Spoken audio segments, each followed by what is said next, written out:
आप लोग तो वो शहर औरंगाबाद से हो जहां हमने हुकूमत की थी। ये लोग बहुत सियासत खेलते हैं, संभाजी महाराज, औरंगजेब, औरंगजेब, संभाजी महाराज। अरे तारीख पढ़ लो, इस बंजर शहर खटकी को आबाद किया था मलिक अंबर ने। उस इतिहास को कैसे बदलोगे? नकीब मिल्लत असदुद्दीन ओवैसी साहब पार्लियामेंट में 20 करोड़ मुसलमानों की नुमाइंदगी करते हैं बेबाकी से। अगर उनके साथ हमारे और 25-30 एमपी हो जाए, 50 एमपी हो जाए, तो क्या किसी की मजाल है कि हमारे खिलाफ कोई कानून लाए, हमारे साथ हक तलफी करे? औज़ुबिल्लाहि मिनश्शैतानिर्रजीम, बिस्मिल्लाहिर्रहमानिर्रहीम। जनाब इम्तियाज़ जलील साहब, जनाब नासिर सिद्दीकी साहब, एसडीपीआई से अपना फॉर्म विड्रॉ करने वाले कैंडिडेट आए हुए यहाँ पे हमारे भाई, यहाँ मौजूद मेरे भाइयों, बुजुर्गों, मेरी माँ और बहनों, अस्सलाम वालेकुम वरहमतुल्लाहि वबरकातुहू।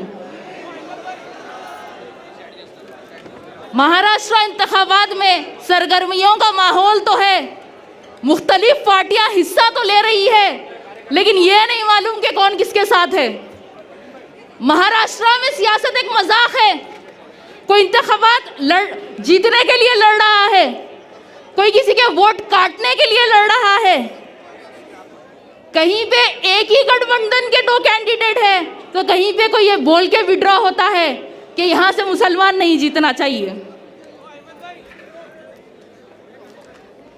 और असल एंटरटेनमेंट तो रिजल्ट के बाद होगा कि कौन किसको बिकने वाला है, किसकी हुकूमत बनेगी, कौन शपथ लेगा। कोई भरोसा नहीं है। ये सब इख्तिदार के भूखे हैं, सब इख्तिदार के भूखे हैं। और दूसरा इनका मकसद ये है कि यहाँ से कोई मुसलमान लीडर ना बने, यहाँ मुसलमानों की लीडरशिप आगे ना बढ़े। और मजलिस इत्तेहादुल मुस्लिमीन का मकसद कोई जाती इख्तिदार नहीं है। अगर ये होता तो वैसे तो हैदराबाद में हमारे पास बहुत इख्तियार है, वहाँ हमारी बहुत ताकत है।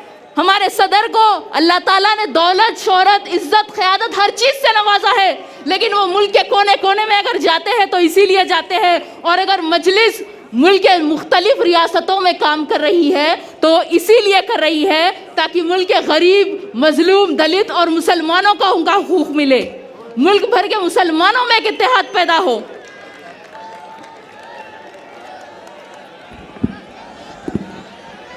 हम भारत के मुसलमानों को जगाने निकले हैं कि अब 75 साल से हम सियासत में वोट देने का तो काम कर रहे हैं, लेकिन अब हम खुद सियासतदान बनेंगे, हमारी खुद की सियासी क़यादत होगी।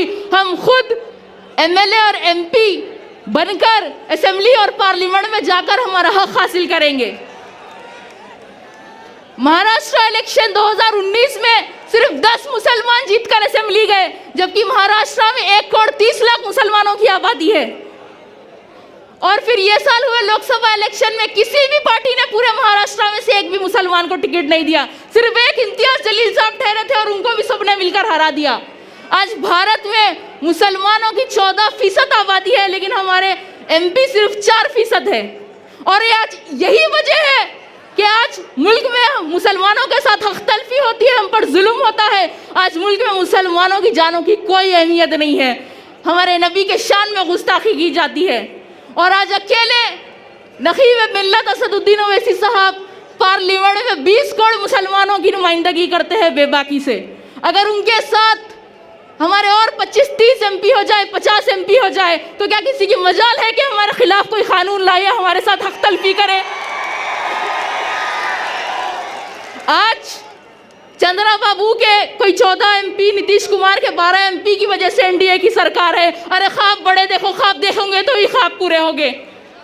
हालात को नजर में रखते हुए हमें बुज़दिली और गुलामी का नहीं, बहादुरी का मुजाहरा करना होगा।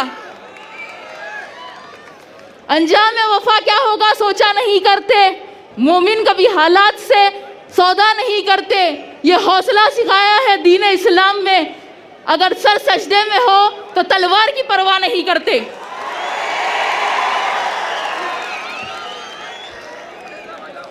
आप लोग तो वो शहर औरंगाबाद से हो जहां हमने हुकूमत की थी। ये लोग बहुत सियासत खेलते हैं, संभाजी महाराज, औरंगजेब, औरंगजेब, संभाजी महाराज। अरे तारीख पढ़ लो। इस बंजर शहर खटकी को आबाद किया था मलिक अंबर ने। उस इतिहास को कैसे बदलोगे? उस इतिहास को कैसे बदलोगे? बड़े आए औरंगाबाद को संभाजी नगर बनाने वाले। औरंगाबाद की आवाम से मेरी बस यही गुजारिश है कि आप लोग भारी अक्सरियत से इम्तियाज जलील साहब और नासिर सिद्दीकी साहब को कामयाब करिए। 20 तारीख के दिन मुत्तहिद होकर अपने वोटों का इस्तेमाल करिए, क्योंकि इत्तेहाद की पहचान है शहर औरंगाबाद। शुक्रिया, अस्सलाम वालेकुम।